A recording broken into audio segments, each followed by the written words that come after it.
नमस्कार मित्रों ये विपरजोई जो तूफान है, बहुत बार ये जो वैज्ञानिकों ने जो दर्शाया है कि ये इन जिलों से निकलेगा। एक्चुअली वहाँ उन जिलों से नहीं निकला, ये मतलब निकला है, कुछ जिलों से निकला है और ये विपरीत दिशा में लौट गया।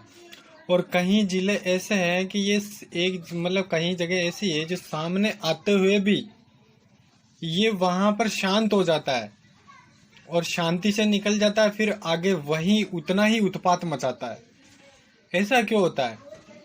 मैं गुरु प्रेरणा के हिसाब से बताता हूँ। एक्चुअली ये परम पिता की शक्ति होती है, यानी परम पिता परमेश्वर की शक्ति होती है।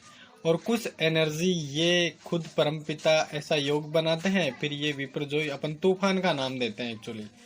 लेकिन ये तूफान प्रकृति की देन है। ये जहाँ नहीं नुकसान करना होता है इनको, वहां पर ये शांत बैठ जाता है।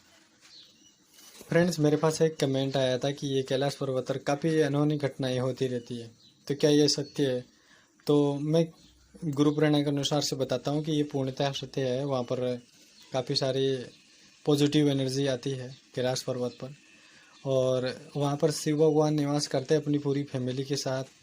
वहाँ पूरा परिवार होता है, पूरे सह परिवार होता है, यानी कि जो दूसरे ग्रह से देवता लोग, जहाँ देवलोक से देवता लोग आते हैं, अपने दो तत्वों का विमान लेके आते हैं और शिव बाबा से मिल के जाते हैं, और काफ़ी डिस्कस करके भी जाते हैं। कोई अनहोनी घटना हो जाती है पृथ्वी पे भी, कहीं बहुत भारी घटना आपदा आती हो, उसके बारे में भी सूचना करके जाते हैं शिव बाबा को। वैसे मालूम होता है, लेकिन शिव बाबा भी सोचते हैं कि हमें बोलेंगे जब भी कार्य करेंगे, अन्यथा करेंगे नहीं, इसलिए ये सब दिखते हैं।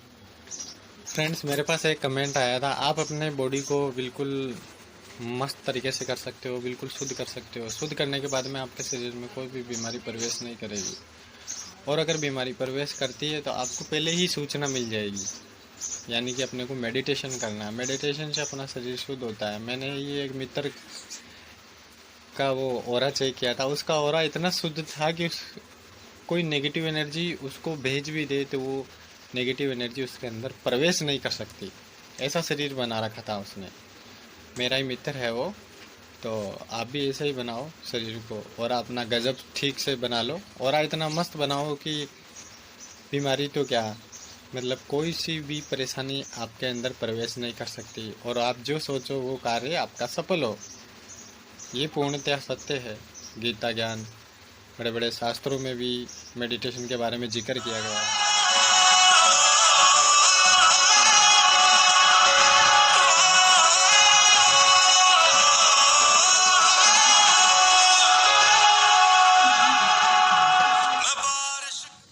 मित्रों, तुम मंदिर मस्जिद जो भी है, वहाँ जाकर तुम अपनी मन्नत मांगने के लिए जाते हो। मांगना चाहिए, अच्छी बात है, लेकिन मेरा कहना ये है, मेरे गुरुजी के आदेश से मेरा कहना ये है कि नहीं मांगना चाहिए। अपने माता पिता ही सबसे बड़े गुरु हैं। गुरु ढूंढने तुम चले हो, गुरु ढूंढने की क्या ज़रूरत है? अपने माता पिता को खुश कर लीजिए, अपने माता पिता को गुरु मान लीजिए, उनकी आज्ञा का पालन कर लीजिए। सबसे बड़े गुरु वही है, सबसे बड़े भगवान वही है।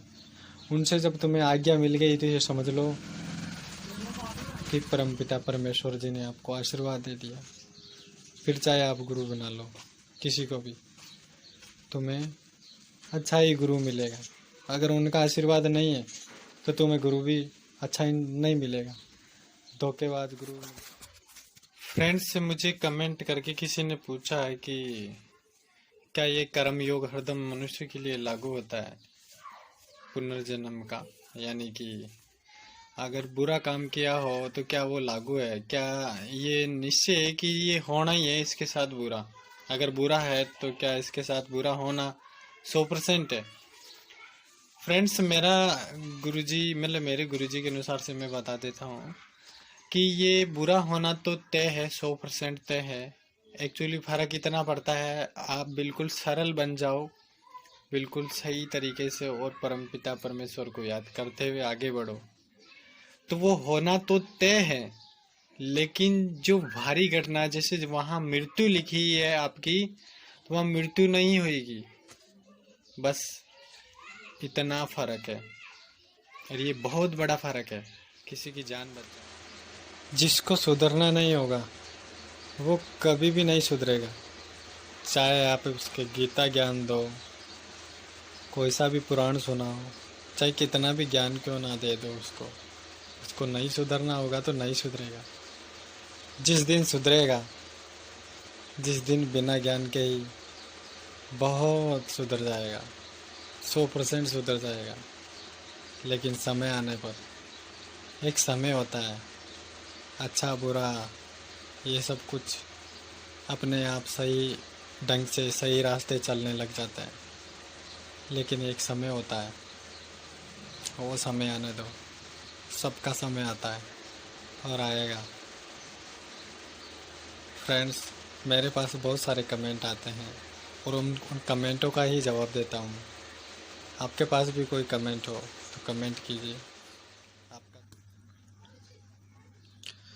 फ्रेंड्स, नास्तिकता ने एक सवाल किया था कि कै ख ग में से भगवान को नाम भी मनुष्य ने दिया, मंदिर भी मनुष्य ने बनाया, और जितने भी सारे ग्रंथ है ये मनुष्य ने लिखा, स्वयं भगवान आके नहीं लिखे। ये बात तो ठीक है। तो फिर आस्तिकता की बात आती है, जब आस्तिक वाला इंसान बोलता है कि जल किसने बनाया, मनुष्य ने बनाया? नहीं बनाया। हवा किसने बनाई? क्या मनुष्य ने बनाई? नहीं बनाया। क्या पहाड़ मनुष्य ने बनाया? नहीं बनाया। तो फिर किसने बनाया? इस जगह मतलब नास्तिक इंसान रुक जाता है और उसके पास कोई सवाल नहीं होता है। ठीक इसी प्रकार से दोनों ही अपने पद पे बहुत बड़े हैं, 100% खरे हैं, होना अनिवार्य भी है। फ्रेंड्स, एक लड़की शादी करके जब अपने ससुराल पहुंचती है तो वहाँ की कुछ प्रथा होती है कि चावल के लोटे को पैर से गिराया जाता है। तो उस लड़की ने क्या किया, फिर चावल के लोटे को पहले तो प्रणाम किया और फिर पैर के अंदर कुछ ऐसा बांधा कि उस चावल के लोटे पे अपना पैर ना अड़े। फिर उन्होंने चावल का लोटा गिराया। तो हमेशा ध्यान रखें कि भगत की श्रद्धा इस तरह से होनी चाहिए कि अपमान न हो। लड़की ने वैसा ही किया, जो भगवान का भी अपमान ना हो, और जो हम अन्न खाते हैं, जो चावल खाते हैं, उसको पैर की ठोकर ना पड़े, और जिस लोटे से हम पानी पीते हैं उसका अपमान ना हो। फ्रेंड्स, जो भी किया उसने बहुत अच्छा किया। फ्रेंड्स, मेरे पास एक कॉल आया था कि क्या भगवान कुछ चढ़ावे चढ़ाते हैं तभी खुश होते हैं? तो मैं मेरे गुरुजी की प्रेरणा के हिसाब से मैं बता देता हूँ कि भगवान चढ़ावा चाहे कितना भी चढ़ा लो, आपके सच्चे दिल से अगर श्रद्धा नहीं होगी तो आपके चढ़ावे बेकार है। और आप बिना चढ़ावे के ही भगवान को खुश कर सकते हो, लेकिन वो होनी चाहिए आपकी सच्ची श्रद्धा, दिल में करुणा। ये सब होने पर आप भगवान को अपना बना सकते हो। कहते हैं ना कि भगत के वश में है भगवान। तो फिर क्यों दर दर की ठोकरें खाना पसंद करते हो? बस दिल से याद करो, कोई चढ़ावे की ज़रूरत नहीं होती है। प्यार से, दिल से, अंतरात्मा से याद करो, भगवान सर्वत्र हैं, मन ही मंदिर है। मंदिर जाने की ज़रूरत भी नहीं पड़ेगी आपको, सब कुछ इसी शरीर के अंदर। हाय फ्रेंड्स, वैसे मन ही मंदिर है। हम वैसे मंदिर जाते हैं और पूजा पाठ अर्चना करते हैं। गीता ज्ञान में तो लिखा हुआ है दोस्तों कि मंदिर उनके लिए होता है जो भगवान को नहीं मानता है, और लोग उनके माध्यम से कहीं न कहीं उनका नाम ले सके, इसलिए उन मंदिरों को बनाया गया है कि जो अगोध व्यक्ति है वो जा नहीं पाता, ईश्वर का नाम नहीं ले पाता। बाकी मन ही मंदिर है हमारे शरीर के अंदर, पूरी बॉडी के अंदर 7 चक्रास है।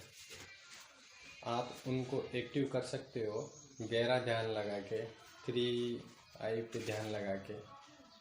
तो बहुत कुछ बिना मंदिर जाए ही पा सकते हो आप, क्योंकि गीता ज्ञान में लिखा है। इतना सा था वीडियो।